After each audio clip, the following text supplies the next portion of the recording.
Visualising a nation, ये थोड़ा-सा हटके थोड़ा-सा डिफरेंट कांसेप्ट है। हम इसको ऑपरेशन करके बढ़िया तरीके से समझते हैं। हाँ भी इस हेडिंग में कहना क्या चाहता है। यहाँ पर विजुअलाइजिंग और नेशन को समझने की बात है। विजुअलाइज का मतलब होता है जैसे मैं बोलूँ हाँ भी आप ना इमेजिन करो, विजुअलाइज करो, आपके ना एसएसटी में 100 में से 100 मार्क्स आएँगे जब आप मेरे नोट से पढ़ोगे। तो अब मैंने आपको विजुअलाइज करवा दिया। और नेशन की बात यहाँ पर पूरी की पूरी कंट्री होती है। कोई भी कंट्री जैसे इंडिया, पाकिस्तान, जापान, मतलब हम इस हेडिंग में पढ़ने क्या वाले हैं, हम नेशन को कैसे विजुअलाइज कर सकते हैं, कैसे देख सकते हैं। पूरा का पूरा कंसेप्ट आपको जब मैं लास्ट तक करवा दूंगा ना, ये हेडिंग आपको अच्छी तरह समझ आ जाएगी। तो visualizing the nation by the allegory, यहाँ पर है नेशन को कैसे विजुअलाइज करना है एलोग्री द्वारा। सबसे बड़ा सवाल, हाँ भी ये एलोग्री होता क्या है। सबसे पहले मैं एलोग्री का मतलब बता देता हूँ।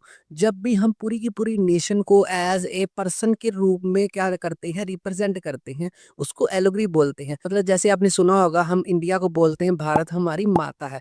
तो जो भारत माता है वो इंडिया की एलोग्री है। मतलब इंडिया को, पूरे के पूरे इंडिया को क्या रिप्रेजेंट करती है, भारत माता रिप्रेजेंट करती है। अब हमें जिसके नंबर मिलने हैं लिखने के, तो एलोग्री का मतलब क्या होता है, एक एब्स्ट्रैक्ट आइडिया होता है, उसको एक्सप्रेस किया जाता है एज ए पर्सन।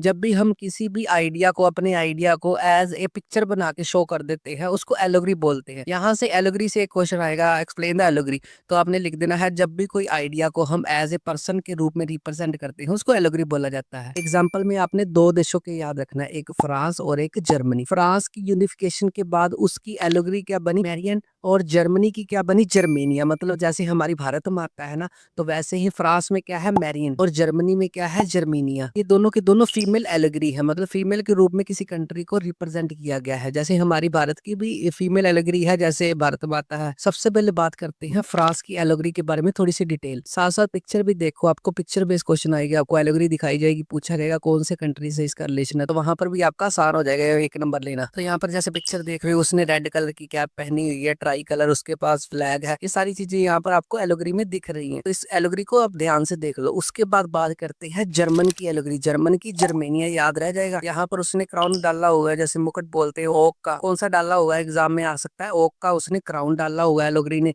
और यहाँ पर जर्मन में ओक का मतलब क्या होता है, हीरोइज्म को रिप्रेजेंट करता है। आपको एक इन बिटवीन क्वेश्चन भी आ सकता है, जो जर्मन की जर्मीनिया है उसकी एलोग्री की क्या क्या विशेषताएं हैं। उसने एक तो क्या डाला हुआ है, ओक का क्राउन डाला हुआ है, और ओक का जर्मन में क्या मतलब होता है, हीरोइज्म का, मतलब हीरोइज्म को रिप्रेजेंट करता है। और एक बात आपने लास्ट में यहाँ पर ये नोट करनी है, जो एलोग्री होती है ना, उसके दो मीनिंग होते हैं, एक होता है लिटरल और एक होता है सिंबॉलिक। सिंबॉलिक मैंने आपको पिक्चर दिखाई दी, हाँ भी सिंबल के रूप में रिप्रेजेंट करना। और लिटरल मीनिंग ये जो लिखे हुए हैं, जैसे मैरियन फ्रांस में रेड कैप डाली, ये लिखने वाले जो पढ़े जा सकते हैं। और दूसरी तरफ जर्मेनिया में जैसे ओक का लिखा हुआ है, तो एक उसका होता है सिंबॉलिक मीनिंग और एक क्या होता है, लिटरल मीनिंग। यहाँ से क्वेश्चन क्या पूछा जा सकता है, या तो एलोग्री का मीनिंग पूछा जाएगा, या एलोग्री बारे पूछा जाएगा, फ्रांस की कौन सी है, जर्मन की कौन सी है। और उसके लास्ट में तीसरा क्वेश्चन, एलोग्री का दो मतलब बताओ। यहाँ से बाहर आपको मेरे पढ़ाए हुए में से कोई भी क्वेश्चन बाहर नहीं देखने को मिलेगा। आई होप ये सेकंड लास्ट हेडिंग आपको अच्छी तरह समझ आ गई।